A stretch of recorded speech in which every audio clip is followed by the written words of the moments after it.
ठीक है, चल भागो।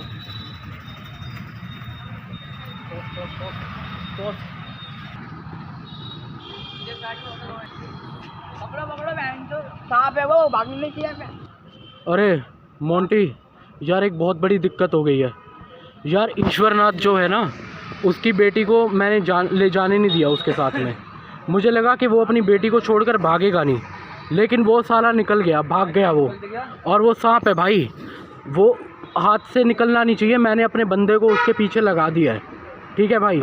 और एक और बहुत बड़ी दिक्कत है मेरे भाई, कि आश्रम की सारी ज़मीन जो है ना, वो ईश्वरनाथ के नाम पर है। सुन बोपे,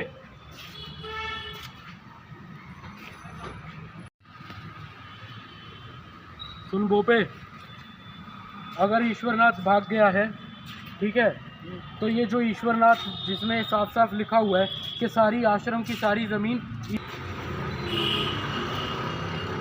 जिसमें ये साफ साफ लिखा हुआ है, जिन कागज़ों पे डॉक्यूमेंट में ये साफ साफ लिखा है कि ईश्वरनाथ के नाम आश्रम की सारी ज़मीन है, वो हम अपने आश्रम के लॉकर में डाल देंगे, अपने आश्रम के लॉकर में लॉक कर देंगे, उसे रख देंगे, ठीक है, संभाल के देंगे।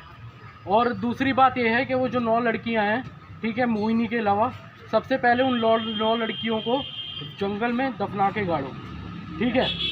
उसके बाद मोहिनी जो है,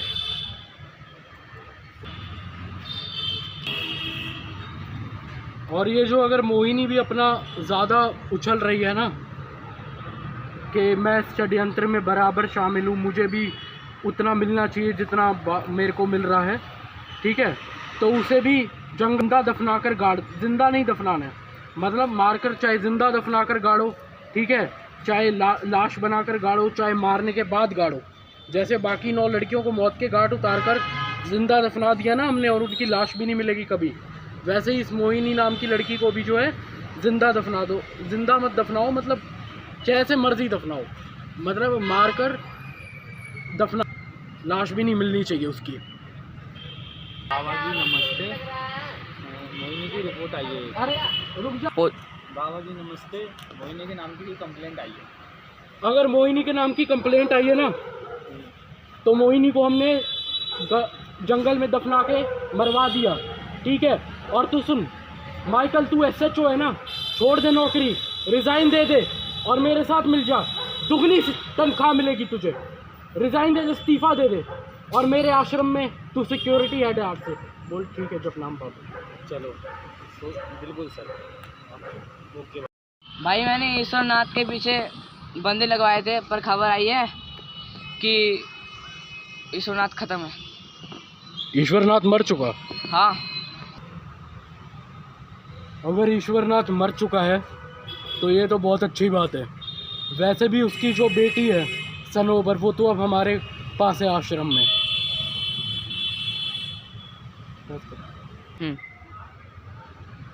अच्छा सुन बोपे, ईश्वरनाथ की बेटी सनोबर से मुलाकात तो करवा जरा, ईश्वरनाथ की बेटी सनोबर से। अरे मोंटी सुन, अब तू ना दुनिया की नज़र में बाबा बन चुका है, तो अपनी ठरक को कंट्रोल में रख, और सनोबर को, ईश्वरनाथ की बेटी सनोबर को हाथ भी मत लगाइयो। और सुन, ये जो है ना रवि चोपड़ा, जो अभी तक मैनेजर था शबनम होटल का, उसको जो है ये क्या कहते हैं, उसने हमारे आश्रम के लिए बहुत कुछ करा है, उसको शबनम होटल का मालिक बनवा दें।